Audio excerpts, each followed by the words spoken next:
4 points in the zodiac are called divine avatar gates, and their history is murky.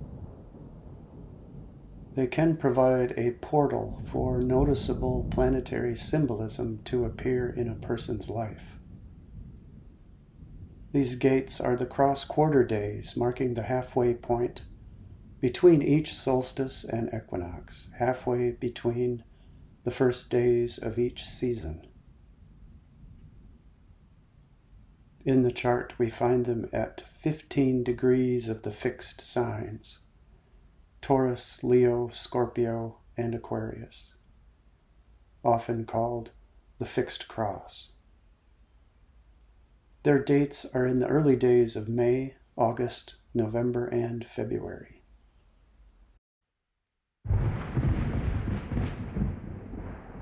Planets at these degrees will make an impact in a person's life that is perhaps equal to the chart ruler or the impact of an exalted planet. This is a simple observation that many astrologers haven't discussed. To study these gates, it's best to stay within 1 degree of exact or a bit more. I'm not saying 2 or 3 degrees away won't have any effect at all, but go beyond 1 degree one way or the other and the symbolism will become less prominent. Or it may remain prominent due to other reasons, perhaps angles from Jupiter or the Sun or Moon. So what does it mean if you have a planet at one of these gates? It means a lot. A person can consider this planet a way to transcend difficulties, or it can be fuel to achieve their goals. These gates are at the heart of the fixed signs, so that equals persistence for the people with a planet here. The ability to be stable and steadfast through difficulty. These people can consolidate resources and put the pieces together to persevere and achieve. They get lucky breaks. They can beat the odds. I've found about 2 in 10 clients have 1 planet at a gate. I did not study outer planets or the nodes here, but there is no reason to think they wouldn't show similar results according to their own traits. If we look at examples, it's easy to see the significance. Alexander Hamilton had Jupiter at 14 of Scorpio. Janis Joplin and Harry Styles had Venus at 14 and 15 of Aquarius. Mark Zuckerberg, Venus at 15 degrees of Taurus. There can be real difficulties in these points when the planet is Mars or Saturn, or if the degree is taking an intense angle from a malefic. It can mean a Mars that leads a person into mishap and fiascos. But if handled well, that malefic can really open doors and become a blessing. I have 2 clients with Saturn on a gate. Early in life, they knew a lot of illness and limitation, but now they have their own health-related businesses with devoted clients because they have become experts at living with chronic illness. But they only got there through hard work. The best healers are often the people who have lived through the illness themselves, and they can guide us from their own direct experience. This is how Saturn can benefit. It still brings obstacle, but it gives us structure and can be the bedrock of a solid career.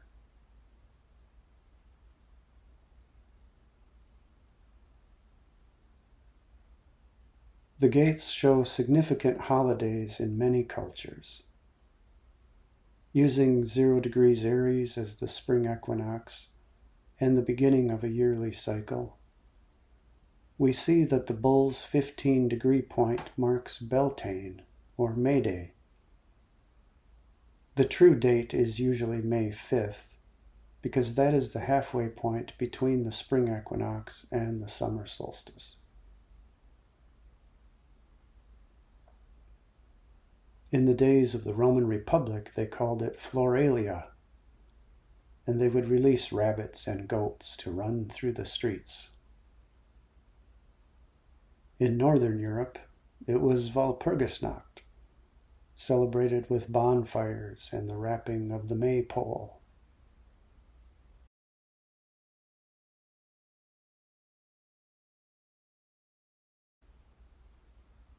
The Lionsgate holiday in Leo is Lunasa, or Lammas, held in early August, and this marks the heart of the lion and the rising of the star Sirius. Eagle's Gate in Scorpio is when we observe Samhain, marking the time when we pray for the souls of our dearly departed, when the veil between worlds is thinnest. It marks All Saints' Day, the Mexican Day of the Dead, and the true Halloween.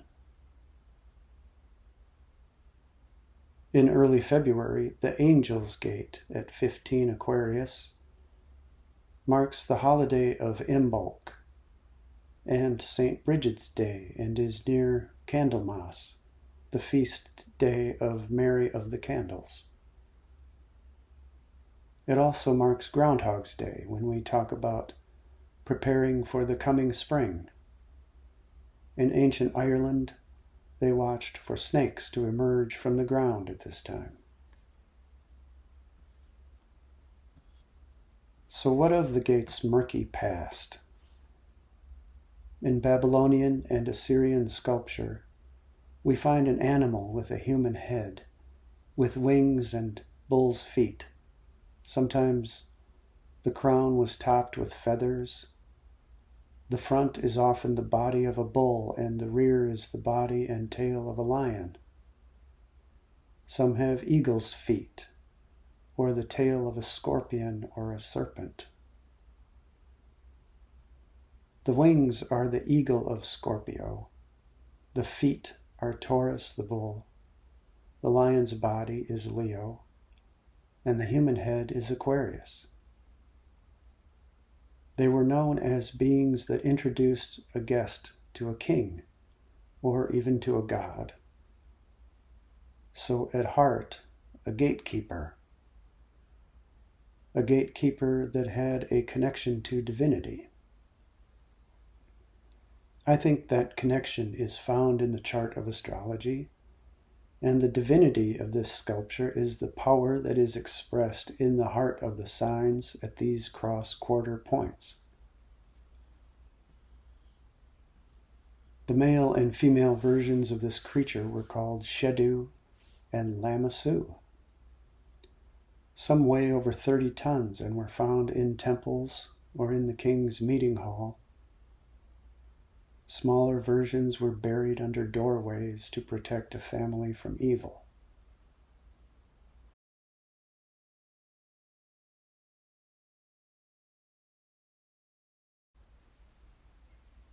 The prophet Ezekiel had a vision and saw beings with parts of an eagle, an angel, an ox, and a lion. Again, the same astrological signs. In the first chapter of the book of Ezekiel, he describes seeing a wheel within a wheel, not unlike a zodiac chart. And in the firmament, he sees what he calls the likeness of the glory of God. Ezekiel was in exile in Babylon at the time of his prophecy, and the Lamassu was already popular then, around 600 to 500 BC. It could be that he was describing something he saw at the king's temple, or he could have been seeing something more visionary, part of our collective unconscious, a realm where symbolism is the main language, because it's the only way to express such complexity. Many great prophetic scientists, inventors, and artists access this realm of inspiration, this realm of the Akashic. To see a zodiacal wheel in the mind's eye could suggest that the signs of the zodiac exist apart from our own human invention. They may not be our own creation at all, but could be symbols pertaining to how the universe is made. Just as the Fibonacci sequence exists in mathematics, but also in nature apart from our human ideas, so too the zodiac might exist in astronomy and in geometry, and also exist in the natural world separate from human ideas. Time moves in cycles and patterns, and the signs are a way to create a map of time. A map of time and circumstances. The planets show the themes that make up the character of those cycles and patterns. And that's why we often say that history repeats. And it does. At least it repeats in themes and in the character of events.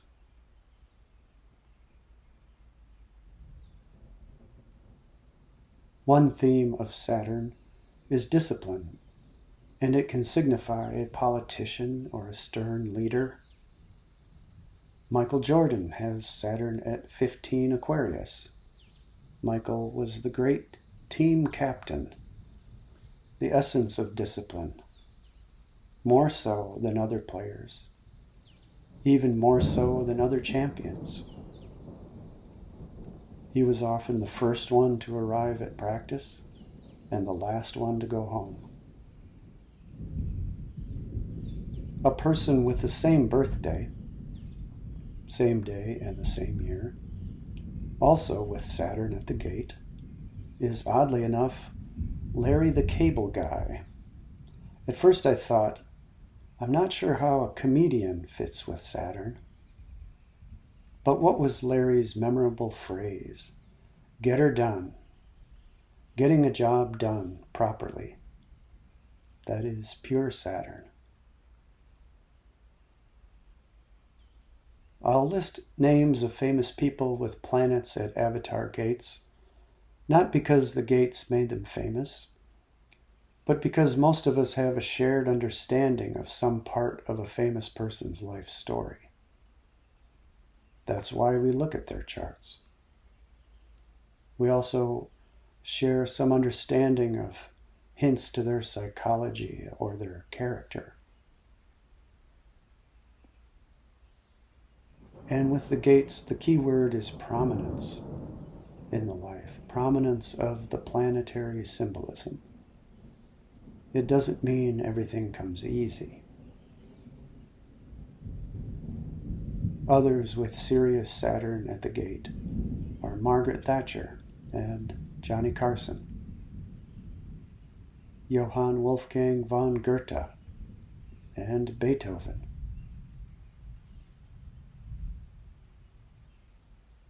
With Mercury at the gate, you would expect great communicators, people who can really get their point across. Walt Whitman, Woody Guthrie, Steve Jobs, Jim Carrey, and George Floyd.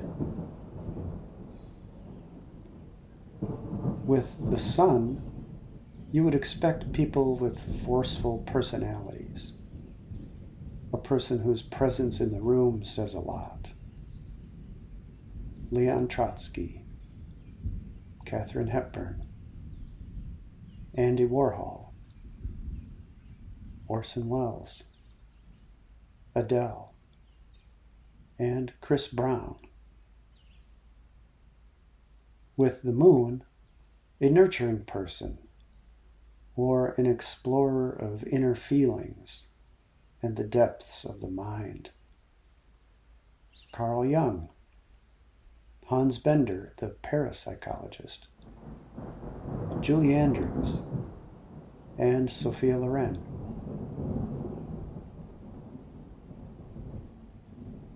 Mars at a gate can show us the warriors: Joseph Stalin, Serena Williams, Madonna, Chelsea Manning, and Jackie Gleason. Venus at the Avatar gate: Ani DiFranco, Katie Holmes, Joel Cohen, Tanya Harding, Mariel Hemingway, Ray Charles, and Carl Sagan, all in Scorpio. Jupiter, the pillars of leadership: Lafayette, Nero, Napoleon, Johnny Cash, Roger Waters, Greta Thunberg, and Liz Taylor.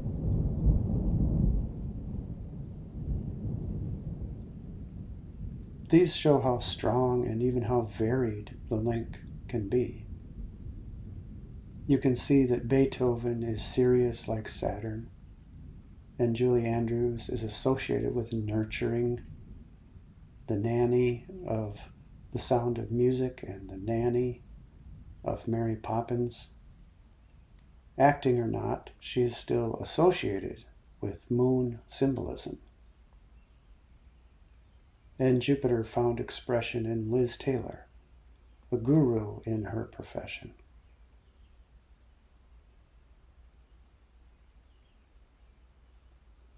The divine gate allows quite efficient planetary energy to enter and become prominent in the life. Some astrologers consider the gates to be more negative because the fixed stars at these points are not so rosy, at least in Western astrology. It's worth examining the Vedic system and looking at these gates more closely. But it is important to note that long ago these 4 gates marked the equinox and solstices. They were the markers for the change of seasons.